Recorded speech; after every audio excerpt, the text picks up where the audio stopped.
Good evening. Thank you for staying with us. I'm Kai Jackson. And I'm Mary Bubala. This report highlights some of the lingering questions we have been asking the mayor and other city leaders about the Safe Streets program and its workers for years. We have live team coverage beginning with Fox 45's Mackenzie Frost. She joins us live from the newsroom with the key points from today's report. Mackenzie? So we're talking about this report that outlines that MONSE, or the Mayor's Office of Neighborhood Safety and Engagement, was using fake names attached to vacant Safe Streets positions to submit to the city's spending board for approval. And we're talking about names like Lemur Jackson II, Merlin Humphrey, Allen Iverson. And no, right now we know that no city dollars went to these fake people, but it's still raising questions about how something like this could have happened in the first place. The latest report from the city's watchdog shines a light on the darkness within the Mayor's Office of Neighborhood Safety and Engagement. The investigation, sparked by a hotline tip 2 years ago, shows contracts for Safe Streets positions were approved with fake names. Safe Streets is the city's flagship gun violence prevention program, and one Mayor Brandon Scott routinely supports. This chart shows some of the names the Office of Inspector General found linked to these positions funded by tax dollars. Names like Lemur Jackson II, Allen Iverson, and Merlin Humphrey II. We learned that that is in itself a broken system. Isabel Mercedes Cumming, Baltimore's IG, says no funding was actually given to these fake people. They don't actually get the money till they submit invoices, till they submit payroll. Now those we went through with a fine-tooth comb as well, and those persons were real. So the money that was attached to these fictitious names did end up going to real employees? Correct. The report shows MONSE employees were telling the nonprofits running the Safe Streets locations to use fake names. Writing in one email in 2022, quote, "Off the record, neither MONSE nor the audits team will verify the individuals, so we really just need a name that doesn't sound fictional." The OIG says it believes the use of fake names to get contracts approved may have been going on since 2020, shortly after Shantae Jackson was named MONSE's first leader. Do you believe that she knew what was happening with these names? Oh yeah, I do. Is that why she left City Hall? I don't know. I don't know, but I think it was well known with everybody that they were just putting in what they call placeholders.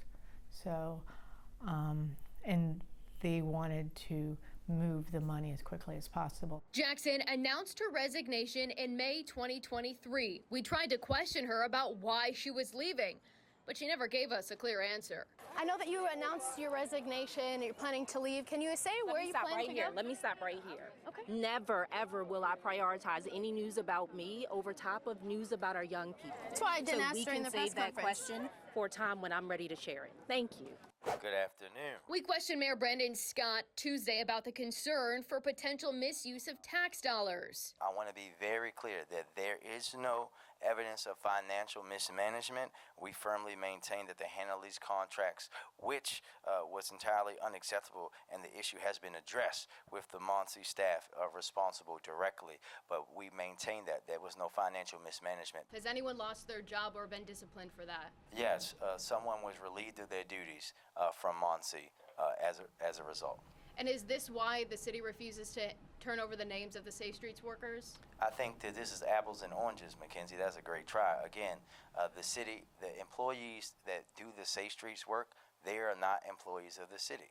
I can't tell you guys enough that I cannot legally give out someone else's employees' information. The city funds the program, though. You could put it in the contracts that the organizations do release the names. I think that, Mackenzie, I'm not a lawyer, you're not a lawyer, but there are protections for people and organizations that would go over top of any contract like that. And again, we are not going to be releasing the names of people that don't work for us, especially people who do things that a lot of folks just wouldn't do, and that's put themselves at risk. Mayor Scott doubling down on the city's commitment to the Safe Streets program and ultimately will not release the names of the workers. Do you think that it's important for the city to be more transparent about who the people are that are getting tax dollars, whether it's directly in a city employee or through a contractor like this? You're asking the Inspector General. Of course, I find that transparency and accountability is a pillar of good government. Now, we do know that there is a state law on the books that prohibits any false information on public records. I asked the Inspector General if she believes that any MONSE employees broke the law. She says that's not her area or wheelhouse to determine, but we do know that the findings of this report were turned over to law enforcement.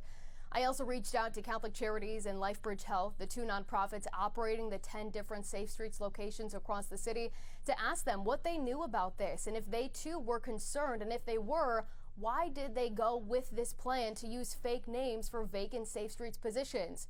So far, we haven't gotten an answer, but when we do, we'll let you know.